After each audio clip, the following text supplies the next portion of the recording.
તમારું બાળક ચોકલેટ માટે રોવે છે તો તમે શું કરો છો? તમે એને ચૂપ કરાવવા માટે ચોકલેટ આપો છો?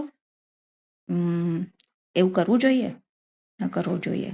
એની પાસે શાંતિથી બેસો અને એને જ્યાં સુધી રોવું હોય ત્યાં સુધી રોવા દો.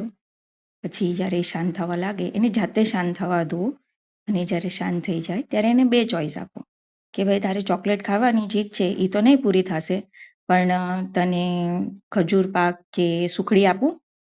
પછી તે વધારે રોશે, પણ તો પણ તમે એની પાસે શાંતિથી બેઠા રહ્યો.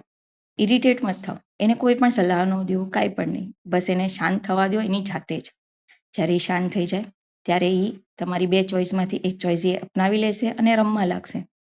આવી જ માહિતી વધારે મેળવવા માટે અને ફોલો કરો અને એને ખુદ જ સ્પેશિયલ ચીઝ આપીને ટેન્ટ્રમ્સ કરવા માટે પ્રેરિત ના કરો.